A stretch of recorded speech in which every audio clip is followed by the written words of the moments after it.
So next natin is yung course na 414, Intro to Edge Computing. So this is a good follow-up with cloud computing. No? So we'll be discussing here, well, basically what's edge computing, ano mga key components niya, challenges and limitations of edge computing, tapos cloud versus edge similarities, their difference too, and then of course towards the key learning points. So I am considering this as a fundamental course. It's fundamental knowledge with that comes with Open RAN. So it's an easy course, so to speak. Yeah, for series din siya. And some references. So, of course, basic question natin and students natin, what's edge computing or the edge? Basically, it's a distributed paradigm. No? Na yung compute is happening and yung storage of data. No? Nandun siya as close to the device and application or dun sa component na nagko-collect or nag-generate ng data, it's pushed to the edge, no? Unlike sa cloud, centralized. Advantages nito, of course, better control over data, reduce cost to a degree, depende on how you would look at it. You would have faster insights and enable streamlined operations, no? You'll see it in a bit. So, this is the example ng isang edge computing deployment. Oops. Yan. Wherein you have your own cloud or data center pa rin to begin with. It's still doing the processing. But you are allowing yung mga edge devices nyo or IoT that actually collects and gets data to process this data and maybe use it for their own use, and then eventually yung mga pre-processed data na would be sent eventually to the cloud. Some would require an intermediary for basic analytics or for real-time processing, pero as close to the source as possible. And then you have some caching, buffer optimization, and some machine-to-machine communication. Granted, this is not new. This is similar to content distribution networks that was developed in the 1990s. So at this time, it's 30 years old technology. But around 2000s, the CDNs basically naging edge servers sila for yung mga earlier commercial versions ng mga edge computing platform. So his view ng CDNs ni Hostinger, where you have a user, yun yung mga tao on the map, that requires, let's say, a file from an origin server, but what the topology does pag naka-content delivery network ka is, okay, sample Microsoft update or Apple update na recently kaka-release lang yung iOS 17. You ask the server yung mobile device mo, parang, meron bang update? Okay, origin server. And sabi ni origin server, yes, merong iOS 17 update, but don't download sa akin. Meron siya nun, but don't download sa akin. I-redirect ka to edge server that is close to your home network. And most likely, it's hosted sa ISP mo. Okay? Benefit is, well, let's say Apple, they have millions of users, I would say baka umabot pa sa billions, but baka di pa. If all of those would be asking their servers na mabubugbog si Apple infrastructure, so they subscribe to content delivery networks like Hostinger or Akamai to host their updates and bring it as close to the user as possible. So here they are trying to solve the number of connections and bandwidth and latency issue. Kasi instead of us, let's say sa Philippines, going directly to Apple US servers, which would be high latency and high cost of bandwidth. And one of the key objectives of Apple is to give you the update and disconnect you immediately from the network para hindi mo i-hog yung resource. And if you're using low bandwidth, high latency links, you're gonna be there for quite a long time. But if you're downloading data to an ISP, let's say ako naka PLDT fiber, and PLDT has a caching server or a content delivery server for Apple, or maybe not Apple directly, pwedeng hosted ni Akamai, then Akamai is sharing that platform across multiple companies, no? Apple, Microsoft, Google, no? It's gonna be there. I won't need to go directly to Apple. I'm just gonna be redirected, no, to, oops, sabi ni Apple, okay, sa Philippines ka, PLDT ka, based on my IP address. With Apple, oops, merong cache server, content delivery server, si PLDT. Doon ka kumonect, and doon ka kumolekta ng updates. So, me downloading a 4 gig update, di ba? If I do it directly kay Apple, might take me 8 hours. Kay PLDT, it's gonna take me 5 minutes. Kasi again, high capacity, low latency, delivered agad sa device ko. So that's the objective, no? Make the computing and the resource, no, as close to the device as possible, making the network more optimized. So problem. 'Di ba? From cloud computing na ayaw na natin ng server, sinipa natin yung mga server sa environment, you could see other organizations now, parang yung networks nila, it's just access network, no? And then direct to the internet, and then they access their servers sa cloud, no? So all you need is in the cloud. Now problem, it does work, but they are encountering issues for some use case, or a lot of use case actually, hindi lang some. They realized that, oops, yeah,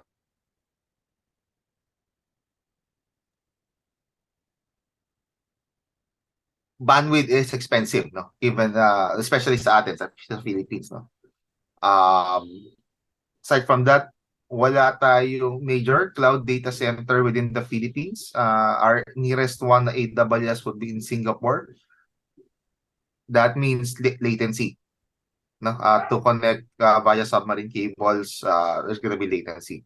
So what if you're running a critical application, no, na kailangan ng real-time processing, hint, Open RAN, that might not work, no? So you need some processing power near yung mga compute nodes mo, or even on the compute node itself. Hence, yung last box dito sa cartoons natin, no? Parang okay, may brand new edge server ka, no?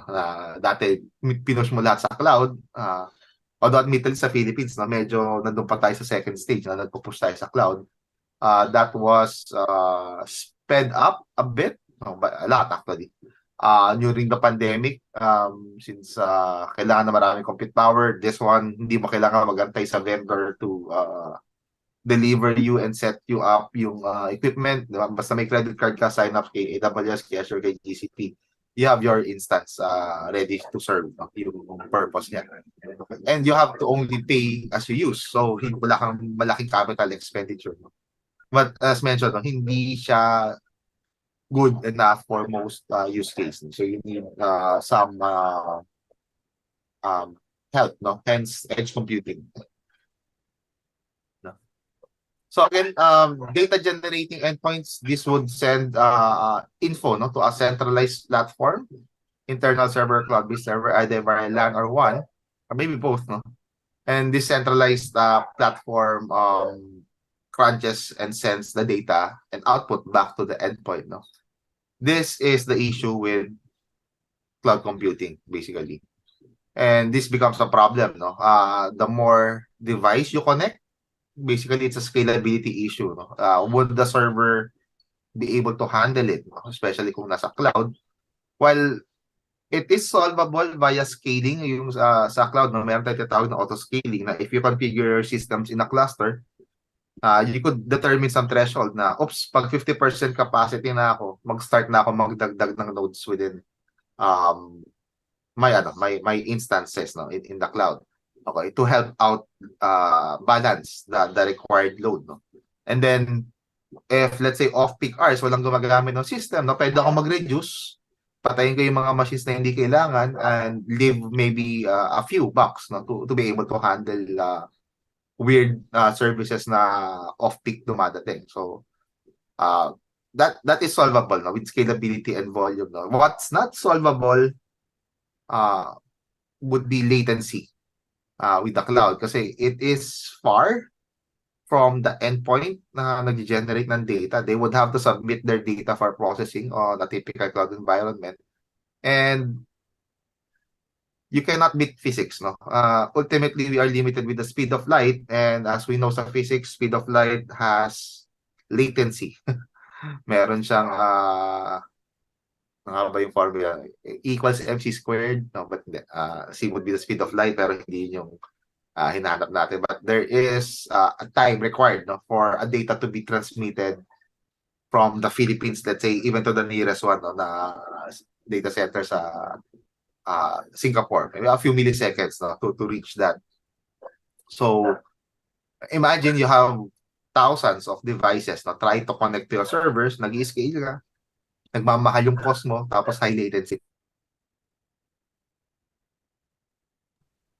And we'll discuss some use case na kung bakit yung challenges and limitations, bakit this is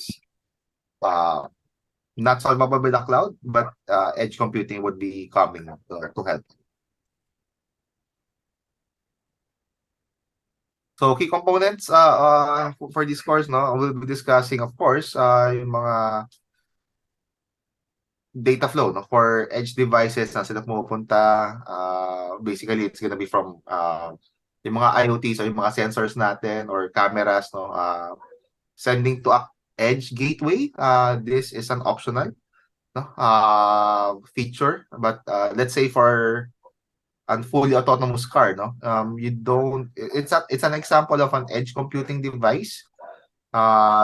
It connects to the cloud environment, but you don't want your data to be sensed habang tumatakbo ka ng 100 kilometers per hour, no? And then i-upload sa cloud to process kung may tao ba dyan sa harap ko or wala, no? The latency might not work by that time. Baka nasagasaan mo na yung tao na bago maka-respond, no? So, on those extreme cases, no? Or it's not gonna be extreme, sometime soon, no? It's gonna be regular. You want that processing to happen near the equipment. So at least for those autonomous vehicles, no, they have edge gateways where sensors could pre-compute those data or ask the help of edge gateways, pre-compute there, and then decide on their own, no? And then just submit telemetry data dun sa cloud nila or edge data centers. No? This also makes it less work, no, sa mga cloud environment and edge data centers kasi they don't have to pre-compute, no? They're just waiting for the result of the processing that happened on the end devices, endpoint devices. But ultimately, they have a holistic view, no, ng lahat ng entire fleet, let's say for an autonomous vehicle, dahil lahat ng machines, no, nagsasend ng telemetry sa kanila, and they could make some decisions, no, business or operational, based on those information. And they could push that decision, balik dun sa mga edge gateways, then eventually to edge devices, no, to recalibrate the infrastructure. No? And we'll see that in a bit. Okay. So edge devices, these are physical devices or sensors that produce, collect, process data, and process data locally. These devices, pwede siyang smartphone, laptops, cameras, IoTs, industrial equipments, no, robots, drones, or autonomous vehicles. No? They have built-in processing capabilities. No? We enable them to perform basic data analysis and filtering before sending data to the next stage, no? Or on the edge computer architecture. So basically, what you want is reduce the amount of data transmitted, no? And minimize latency. So pushing compute capabilities to the edge helps with this one.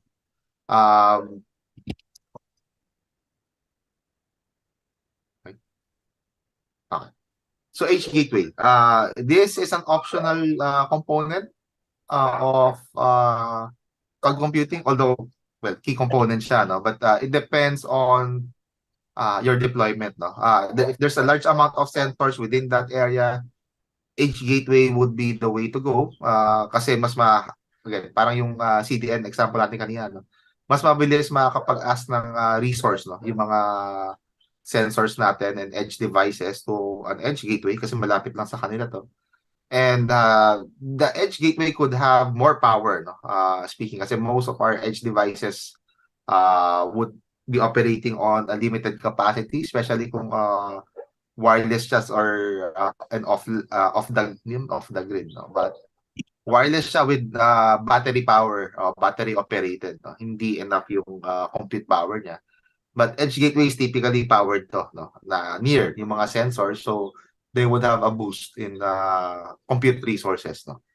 So all of these sensors and IoTs, no, would be sending information kay edge gateway, and pwede si edge gateway mag-pre-compute or secondary computation or processing, no? I mean, the IoTs already pre-processed yung mga data nila, but pwedeng may regional or local view, no, si edge gateway kung ano nangyayari within a short geographic distance from his location, pre-process it, and then submit that uh, I would say mashed, hindi naman mashed up, na parang filtered information dun sa cloud environment ng component ng edge gateway. Again, some features nito, of course, is additional functionalities like compute power, protocol translation, no? Because maybe the end sensor devices natin aren't talking TCP/IP.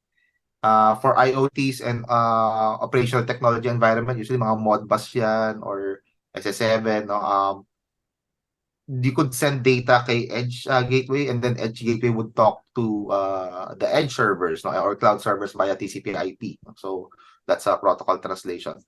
Could also do data caching, some security features, and local storage. No, if you're, let's say, sensing via video, no, ano tayo, computer vision, no, you might not want to submit all that data to the cloud, no, for processing, kasi that would take a lot of bandwidth, no, and storage, no, on the cloud for that matter.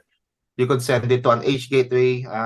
Edge gateway would pre-process it, and then may nakita siyang anomaly or out of scope, no, they could trigger an alarm, but yung alarm na lang na message yung isasabi niya sa cloud. You don't need to have yung full na video, no, feed to be sent to the cloud, and this makes it more efficient, no? Of course, hindi always, no, but some host edge applications, no, may require more computing resources than available dun sa device itself. Again, some would be battery operated, and when you do design an infrastructure like this one, no, you do compute for battery consumption. Let's say kung battery operated ka pero may solar, no, you want that battery to be charged in the morning and then used sa gabi, and then may enough capacity ka that would last you through the night until pumutok ulit yung araw, no, for you to recharge, no? Or maybe you have 2-day cycle, no, na enough yung battery for that in case may bagyo or umuulan. What affects those battery usage, of course, is computing, no? If you are always na high capacity compute na naka 100% lagi CPU mo on the edge device, it's gonna consume more battery than usual. Kasi dapat naka low power mode siya pag wala siyang ginagawa, no? So what is consuming a lot of CPU resource? Data processing, security also, diba? Encryption, it is heavy on math. And I've seen OT environments where they are forgoing encryption because they need it to be responsive. Security adds a bit of a latency, but they need it to be responsive, and they need to conserve battery. No? So they are opting not to encrypt some information. So may issue with security, and then just submit it to an edge gateway, and then that edge gateway would be the one that's secure enough to talk to the servers, no, for telemetry data. Of course, we have edge data centers. These are yung localized, no, smaller scale data center. Basically, if you could just imagine, no, nagtitiring ka from edge device, may edge gateway ka, na meron kang edge data center. Again, you're trying to process the data as near to the source as possible, and yeah, this is still within local geographical region, no, near your sensors, no. Likely talking, kung hindi man diretso from the end devices, mga edge gateway yun, yung kumukonect sa kanila for processing, but typically mga data analytics and telemetry na yun dito, unless kailangan mo talaga i-push yung yung raw data, no, for some other processing requirement. And dito ngayon nagli-link with cloud computing, no? You still need cloud computing to centralize edge computing infrastructure. Again, edge computing is there to support, no, and augment yung lack of processing power if you're just using cloud, no, kung nasa edge terminals lang yung yung source mo, no. So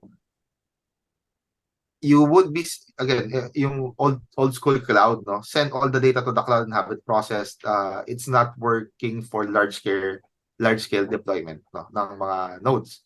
It's gonna be very costly for you, but you would also consider, no, pag naglagay ka ng compute power sa mga edge devices, may cost din naman yun, di ba? Yung CPU niya, yung memory niya, yung storage niya, no? So you need to mix and match, but at some point it's really yung time sensitivity of the task, no, yun yung, well, wala kang choice sa cost or otherwise, no, kaya mas mahal yung edge computing kasi you need compute power there, or you could really process the cloud would have latency. Si edge device, compute it there, minimal latency, no, kasi di ba na-sense niya, kinompute niya, then nag-decide kagad siya on its own. So yun yung benefit nun. That's one of the non-negotiables on when to use edge computing. You need low latency. And again, hint, Open RAN would require low latency for a lot of it, a lot of its processing needs. Yeah. And that's the infrastructure, no? But of course, you need applications, no, and analytics to run. So these are yung mga data processing and analysis performed on the edge devices or the gateways or the data center. This is where you tie it up all together in software.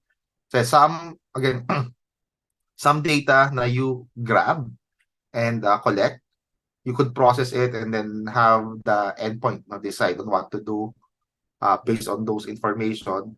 But send some of those data to the edge gateway or even just telemetry data. No? Again, you design it in such a way na you are using, no, edge computing and cloud computing on where they are very ang term doon,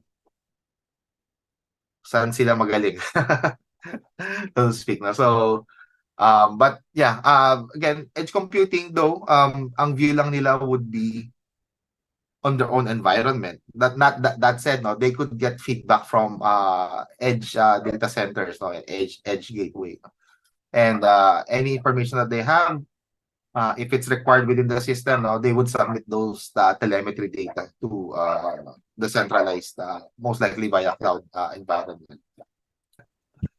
So for the challenges and limitations, no, we have this list, no, na is defined here, yung issues naman with edge, no, and some of these are augmented and some of these are considerations required, no, when deploying edge compute, no, as to augment yung mga cloud limitations, no. So first, of course, limited computing power and storage. Kasi, well, these are embedded devices. Definitely yung mga desktops and servers natin have more processing power because, well, they have more power in general, no, and they are cool, they are in a controlled environment, they have high bandwidths, so, and we don't have that kind of leeway, no, pag nasa edge devices ka, no? Also environmental factor, again, yung mga data centers natin cooled, yung edge computing device natin pwede nasa open field yan, no, gathering moisture data and rain data, no, and heat, of course, it degrades yung processing capability ng mga compute nodes natin, and most of them, of course, would have some sensors for temperature that if we are heated enough, no, they don't want to increase yung processing power nila kasi mas iinit pa, pwede magkaroon ng breakdown, no? So if they detect heat either via processing or environmental, they would intentionally slow down or throttle yung mga CPUs and clock speed nila, no, to be able to save yung actual equipment, no, para hindi ma-burn out, no? And of course, battery requirement. If they detect na mababa na yung battery capacity nila and they want to last long, pwedeng yung sampling rate nila mag-extend, no, from dati every minute, ngayon every 5 minutes na lang, or even every 30 minutes, no? Depends. Um, you need to balance trade-off, no, between processing and storage capabilities requirement for a specific application kasi this needs to be computed properly. Why would I put 1 terabyte micro SD card sa isang camera sensor network kung in the first place wala mang pakialam dun sa actual raw footage? Let's say gusto ko lang siyang gamitin for anomaly detection. So maybe an 8 gigabyte or a 4 gigabyte SD card for that matter, no, na is robust enough, no, we could use it to minimize the cost, no? Kasi any IT deployment naman, di ba, you have that trade-offs, no, and balancing, no, kung ano lang talaga kailangan, yun lang dapat yung bilhin natin, especially with edge computing, no, you're gonna be deploying mass this and mass, no, so a tweak on the specs would tilt yung scale mo sa costing requirements na greatly. So it has to be put into consideration. Next security concern, because well, these devices, no, and nodes, no, they are outside your network, especially mga sensor networks, no, they are exposed sa labas ng building.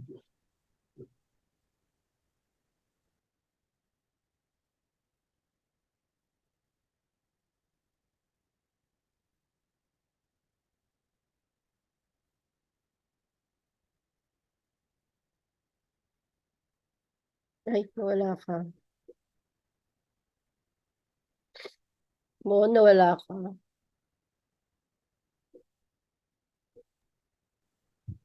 Sorry ma'am, no, baka matanggalan na Sorry. tutuloy yung Sorry. naka-headset. Tsa lang. Wait. Ay, mo.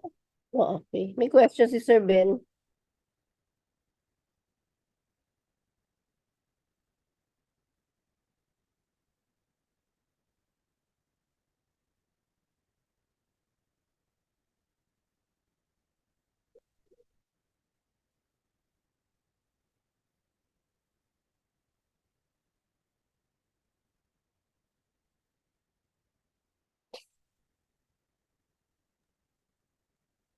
Wala siya.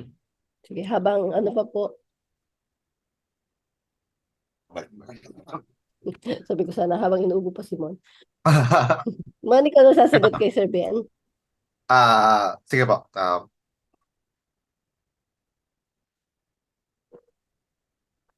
Yeah, wala tayong large data centers sa AWS, and Azure and GCP. There are talks na magtatayo daw dito. Sir Alvarez, no. Ano ba yung ano? Saan ba connected si Sir Alvarez? I forgot.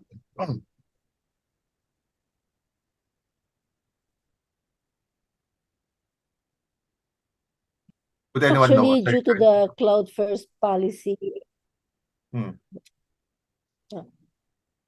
Dagdag ko lang mo, due to the government's cloud first policy, that our data should reside in the Philippines. Some of the data centers, as soon as they get a big government account, they have to set up their commercial data center in the Philippines for data purposes. Now, the application can reside on the regular cloud, which is probably, sabi nga ni Mon, the nearest to us is in Singapore. Yep. Not sure, sir, engineer, no, kung saang cloud provider connected si Sir Alvarez. But so far, wala pa akong identified na big cloud providers that would install, no, yung data center nila within the Philippines. Kasi one of their, I think yung mention ni Ma'am Tony, yung cloud first policy, pero may data sovereignty issue, no, that they would want the data to be in the Philippines, which I would think na hindi pinag-isipan na naman yung batas na yon, no. So to speak. Ayoko maging political, pero ako kung pwede ba, kasama na discussion natin dito, ma'am. Class naman no. Tayo na lang mag-usap. No. Ang problem with when you talk to those cloud providers, no, kung marami kayong client sa Philippines, bakit hindi kayo magtayo? I mean, yung social media, number one tayo dito na nakababad. Tapos, well, we do have caching servers, no? Facebook, Google, ganyan. No? But yung data center mismo for cloud, wala. Kasi ang sinasagot lagi ni Azure, ni Amazon, ni Google, capacity problem internally. Mahal yung bandwidth natin, mahal yung power natin. Real estate natin, actually, mahal na, no? Within the city. Mm. Among the types of Oh, PLDT and Globe, yes ba? can that be considered a cloud infrastructure? Ah, Hindi kasi laki na. Sorry. Kasi ba? Teka lang. Kailangan mo ng water sa tabi mo.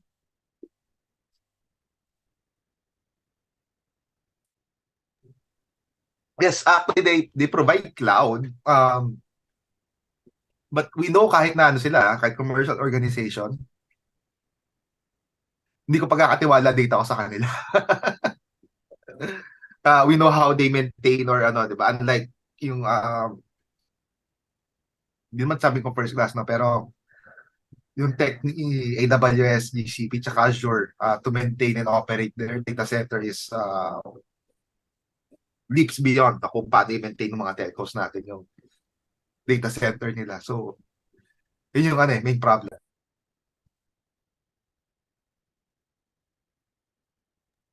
Aside from, prone daw tayo sa natural disaster. No? So, yung resiliency ng mga equipment nila, yung nilang i-risk. Ayun nga, Ma'am Tony, alas magtayo ka ng data center sa Palawan para wala masyadong bagyo, wala Pwede masyadong tubig. naman. Pwede naman. May lupa ako ibibigay sa iyo, Mon. Ikaw na magtayo.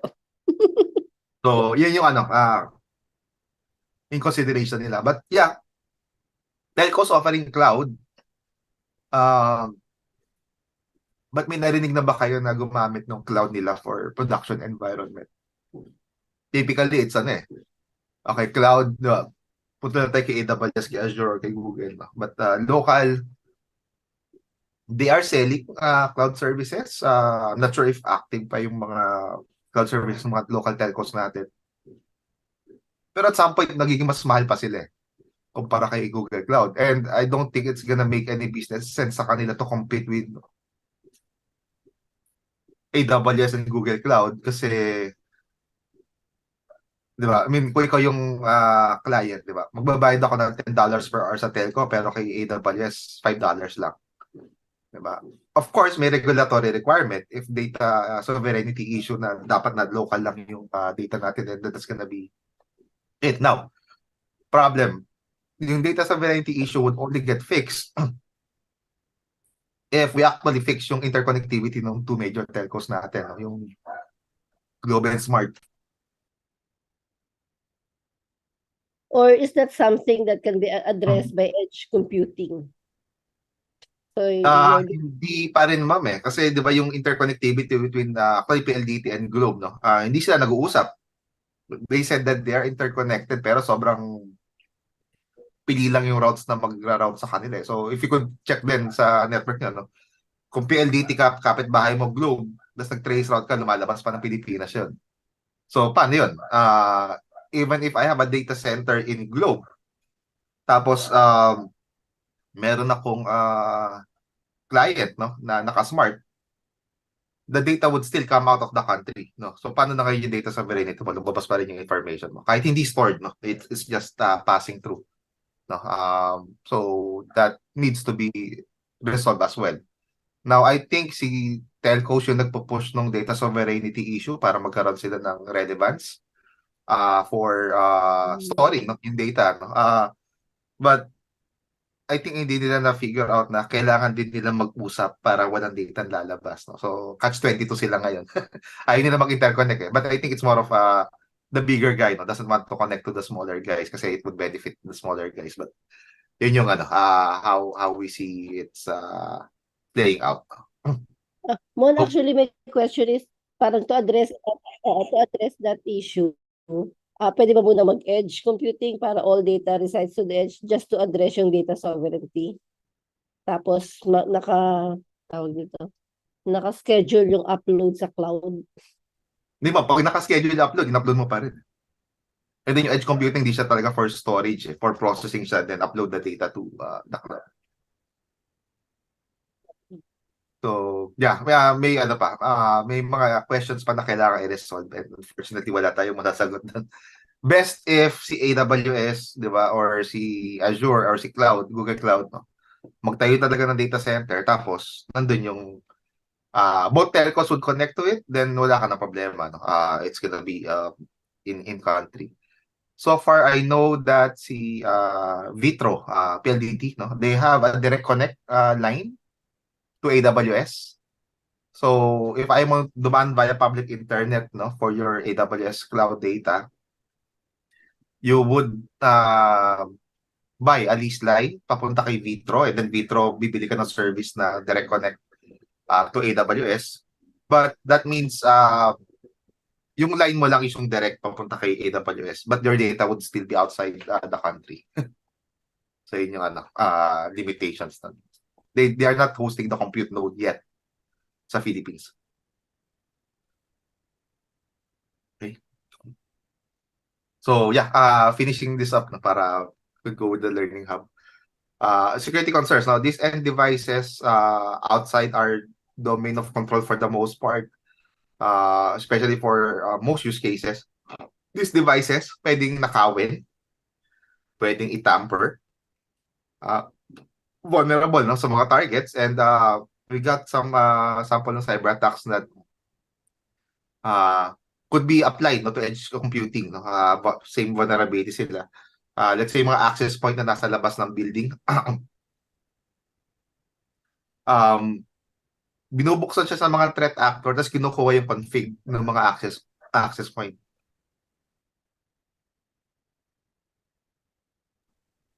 Ano yung nasa config ng access point? Andun yung encryption key ng WPA, di ba? So if they got the config, they could read out yung WPA key, and then they could connect to the network as it is. Or worst lang, yun na nakakaw lang yung hardware.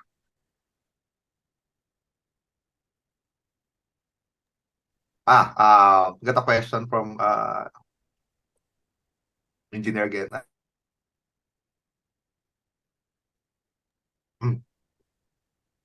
Yung both telcos still relevant kasi may dito pa. Based on user-based engineer, no, it's still duopoly. Si dito medyo pasundot-sundot pa lang. Hopefully mag-fly, no? But hindi ko alam eh. Usually ang laro ng mga new telcos parang papalaki na konti para matakot yung dalawa tapos bibilin lang din sila. Like Sun Cellular, no? And other telcos that spawned before. So we're not sure yet on how dito would be able to penetrate, no? Kasi sa ngayon medyo I think malaki yung financial trouble nila. They haven't even fully deployed yet, no, to the country. But yung benefit ni dito was they don't have legacy systems. No? So I think nag-start sila 4G, 5G na agad eh. Unlike other telcos, no? They had to implement before copper, and then first gen, second gen, and 3G. No? Dito don't have that issue. So medyo latest yung mga equipment nila for that. And even mga cell sites nila, no? Mga compact na maliliit na, they did not need large footprint. And to help them, I think the government is doing yung shared towers. Not sure na kung nasa yung implementation. Hope that answers, sir.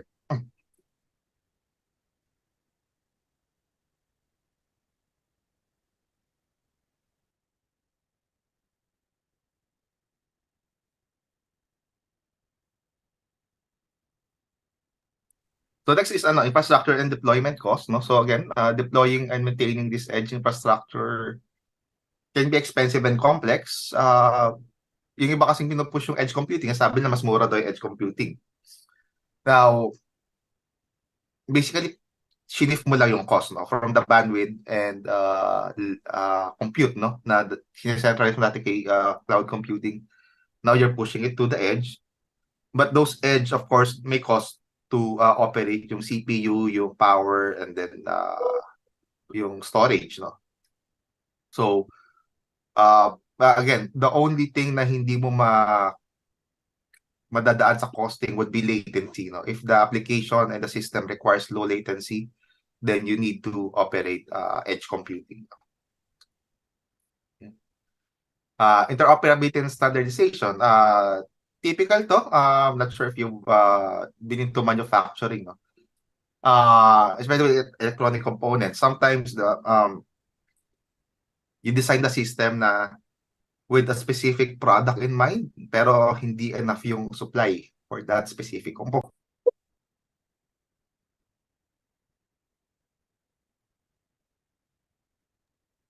So you need to account that some components might be replaced and dapat umaandar pa rin yung yung system mo. And it could operate, no, between various vendors. So typically dito, let's say camera sensors, no. You could only harvest specific camera from a specific vendor by this much. Diba? You need to design your system na okay, dapat standard yung protocol nila, RTSP. It could be reconfigured, could be managed with a central system, no? Na you could make your own that could support multiple vendors, no? And that would have to come into play, no? Interoperability and standardization for this equipment, no? Kasi if not, kung vendor-centric ka na, hindi, isang vendor lang kukunin natin. Paano kung hindi ka masupplyan? Paano kung nagsara? Diba?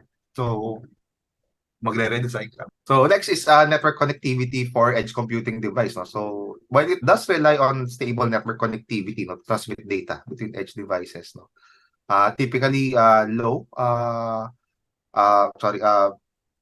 may mga deployment, no, na low connectivity yung requirement. Then what would happen is may mga configurations na hindi ka fully connected to conserve battery, pero pag may na-detect ka, mag-i-spawn ka ng connectivity and then mag-send ka ng data for that. So, may mga sample ako na hindi siya fully edge network, but if you've seen cameras like Amazon Blink na running on two AA batteries, it could last 2 years, no? Of the specific scenarios where naka-low power mode siya, may sensors lang. The moment na may na-detect siyang gumalaw, nila mag-on yung camera. Okay, and then ko-connect siya sa parang hub sa bahay mo via wireless. And then that hub would transmit that feed, no, dun sa cloud. Cloud subscription mo. And then you're gonna get alerted sa phone mo na may nangyayari. So, those are some design considerations, no, for edge computing device that you don't need to be fully connected if hindi naman kailangan ng application. And you get battery life in exchange. Scalability, of course, the number of device na connect mo, no, edge computing. Mas marami din dito na generate, no? So we also need to manage yung kailan tayo nagde-deploy, kailan nagdadagdag, and efficient yung distribution, no, for this edge computing device. Ito na-mention ka na kanina, no? Power consumption and management, because some of these are remote resource constrained environments, no, and limited power, likely through battery or maybe renewable energy yung source nila. So you need to mix and match, no, sa application and system design, how you would want the power to be consumed, and if hindi naman need, diba, you do the low power mode of this systems, no? And of course, management and maintenance, no? Kasi pag may nasisirang sensor network, diba, how do you actually grab, no, those device and put it back, no? So typically, lalo na mga sensor networks, no, you are accounting dun sa mga devices na masisira or malulute or but just by environmental conditions, no, not gonna be able to perform its operation, and you need to have a program for replacing them. So next is similarities, futuristic use case such as 5G autonomous vehicles, no. This needs hybrid system kasi you need Yung sa sample natin kanina sa automated vehicle, no? You need to process the data on site. So that helps yung yung sensor networks natin to react accordingly, no, for responsiveness ng mga decision that we need, no. And we need to consider at this point, no, security, latency, analytics management, and of course governance ng data. So accessible automation sa sa similarities, no. Tapos telecoms, basically they are already using, no, some of this accessible automation sa edge network, no. So we've seen sa study trip namin ni Sir Richard sa Japan, no, na if let's say may cell site na nag-down, no, nagre-recalibrate yung mga cellular towers ng mga telcos, no, to support, no, i-reduce nila yung current usage dun sa mga working area, and then ibibin nila yung data dun sa nawalan ng cell site, no, to ensure na okay pa rin yung coverage at of course reduce capacity. And sometimes, no, they could decide this on their own using machine learning, no, and AI. So these are edge computing are also designed for streamlining analytics. They use a lot of advanced analytical methodologies, no, for very large data set, and including, well, big data nga, yung mga structured and semi-structured or unstructured information. Processing power nito pang large scale edge and cloud infrastructure, you could easily gain insights, no, on what's happening based on the telemetry fed to your central location, no? So, but for the analytics, no, typically you need the cloud here, no? Hindi siya kaya basta i-process lang no edge device. To a degree, this could be handled by edge gateways, but medyo geographically aware lang siya. Hindi pa rin, lalo kung world deployment ka, no? Hindi full view yung makikita mo. Ito, similar sila sa pricing models. There are some cloud, and well, cloud is OpEx talaga based, no. You don't buy the servers, you pay as you use. Even with the software licensing, no, it comes with that pay as you use. Some are providing edge devices na again pay as you use yung model nila. But that said, no, I haven't seen it deployed locally. Usually pag edge computing, it's CapEx oriented. This for Philippine setting. Hashtag with regulatory compliance kasi if this is from major providers, no, they have done their due diligence, they are compliant, no, to various regulatory requirements ng mga areas that they would operate on. Okay. So differences to cap this, no. Basically, if asked, no, ano ba yung pagkakaiba talaga? It's just saan ginagawa yung computation, no? So pag cloud computing, it's, well, in the data center ng cloud. If edge computing, it's on the edge device, but I would say mostly on the edge device kasi may computing pa rin na ginagawa yung mga central server. So if you want to differentiate yung dalawa, it's there. And then may link dito on Spiceworks on greatly articulates yung differences ng dalawa. So differences, speed and agility, of course, edge computing, ito yung near real time, and it's as close with low latency processing, no. Very responsive for the cloud. So they are able to process this information, especially for safety concerns, no. Let's say biglang may nasa industrial systems, no, merong minomonitor ka ng pipe pressure. If it's a basic sensor with a shut-off pero di siya maka-decide, diba? They have to send that data to the central location, and then the central location would issue the signal to close the pipe, no, or release the pipe para ma-even out yung pressure. That seconds, no, that would take to send and receive could mean life and death, no? Pwedeng sumabog na yung pipe na yun, no? So if you put edge computing capability dun sa sensor mismo, diba? You could program it beforehand. If I reach certain PSI, diba, I would start to open up the valves and send a report, no, dun sa central that may trigger dito, I'm opening up the valves, come take a look. So magde-decide siya on its own. that cloud computing basically difference na speed and agility, it's latency. Again, you cannot beat physics, even at the speed of light, may latency pa rin to transmit that information and come back with a result. Productivity and performance in relation dun sa speed and agility, no? Resource placed in close physical proximity to the end users. Some of it you could even use AI, no? And decide machine learning, no? And decide in a few milliseconds.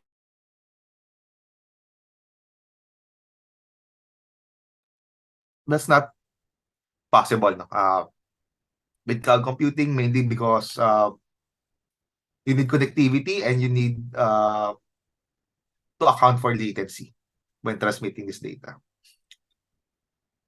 So sample of processing power at this day and age, no? So this was iPhone 13 pa, that's 2 years ago, of statistics of advanced neural engine for machine learning, no? And computer vision and sensors then, as compared to let's say yung iPhone 10, which is 7 years ago, no? That on iPhone 10, 0.6 teraflops of computation. Even then, no, it was pretty impressive yung processing power niya for machine learning, no? Within the palm of your hands, nasa device mo.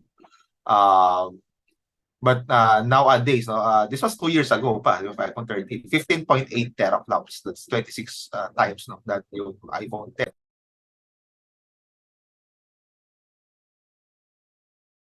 And kaka-release lang iPhone 15 Pro Max, no? So this around almost times 2 nung iPhone 13, no, yung capacity niya. So it's really becoming possible, no, for end devices to compute on its own. Siguro is I could relate din dun sa new release ni Apple, no, yung Apple Watch Ultra 2, wherein before, you know, yung Siri, yung voice commands, no, on the Apple Watch Ultra 1, it needs connectivity, no? You dictate yung commands mo, the raw audio or the pre-processed audio, no, na text, no, pwede ipapadala niya sa cloud. So your watch needs to be connected to the internet, and then the cloud would translate it and give instruction dun sa watch, no, to do what you want it to do. So that works, no?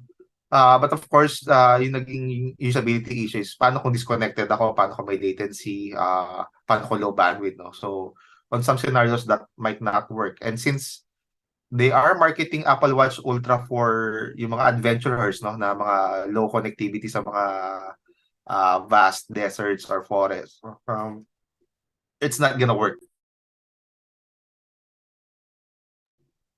So they improve on the processing capability ng Apple Watch Ultra 2 released last week. They said that you could now use Siri, pero you are just processing on the watch itself, no? Tapos telemetry data na lang pinapadala niya sa cloud if once nakakonect, no? So that's, I would say, a win for edge computing na ano pa, wearable computing for that matter. Scalability, when you scale, no, devices, again, you must account for device heterogeneity kasi, di ba, if lalo na kung geographically dispersed, no, pwedeng hindi available to equipment na to on some areas or countries, no. So you need to account for that. They don't have that problem sa cloud since you could scale your compute instances, assuming you have the cash, no, and resource money wise to support it. And even though may flood ka ng request, cloud would be able to handle it with auto-scaling. Sa edge computing, hindi. You need to deploy actual hardware for that. Reliability, of course, mas reliable ang cloud dahil they designed it so, no, for availability. Yung choosing of location has to do with computation, no, ng risk, no? Yung natural disasters ba minimize dito, yung political stability ba ng government is good, are the other supporting mechanisms like power, bandwidth, and weather, no, make sense. So they are controlled in cloud computing. Sa edge computing, wala kang gano'n. So failover management is crucial. If one sensor fails, you should be able to deploy, or some sensors could pick it up, yung task niya, and you would account, no, failure of equipment, and meron ka dapat process to replace or recalibrate yung infrastructure mo for business continuity and recover from failures. And as mentioned, difference sa security. Well, cloud is centralized, so you could easily implement controls here. Edge computing, it's deployed outside your control. So this has the issue of data nodes getting stolen, data transmission being intercepted, or worse, modified in transit. No? And lastly, ito na mga key learning points of edge computing. Just a short summary. Yeah, so for the learning hub ng edge computing, so ano ko lang, i-overview ko tong learning hub ng edge computing. Similar to cloud, this is mainly information driven, and I was able to filter, no, YouTube videos that I think is gonna be beneficial for that discussion, no?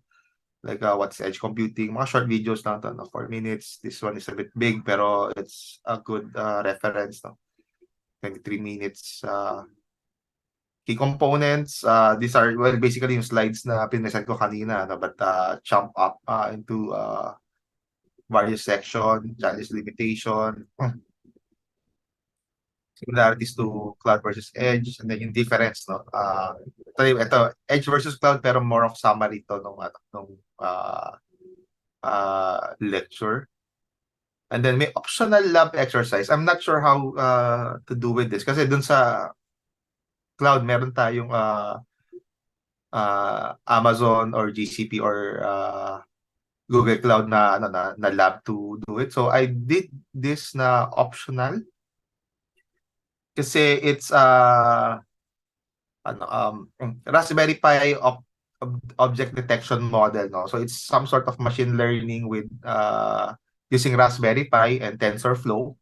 But well, you need a Raspberry Pi device and a camera for that matter, no, for their computer vision. But it's a short one. But if you don't know Linux, then well, you need to go with Linux fundamentals muna. But yun, it's not a required material sa course, but if you want some sort of hands-on deployment on a basic edge compute node, no, on what they would see and process, hindi lang daw nakalagay dito yung part ng magtatransmit sa cloud, no? But this is what I could come up with, unfortunately. And it's optional, no? Kasi may cost yung edge computing lab with the purchase of Raspberry Pi and camera. Na baka mahilitan natin si Doc Maria, no, mag-provide sa mga teachers, no, ng Raspberry Pi for the lab or si USAID. We'll see about that. Then key learning points, Q&A.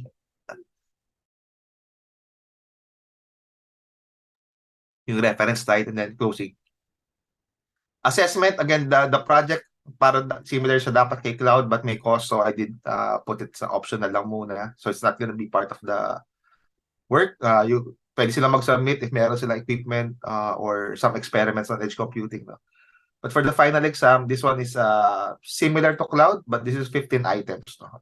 It's a multiple choice single answer, which would be based kung I wouldn't say actually it's a final exam, but it's the last and one only exam, no? So it's like a quiz, no? But it's there to figure out, no, if tama ba yung yung pagkakait niyo with edge computing.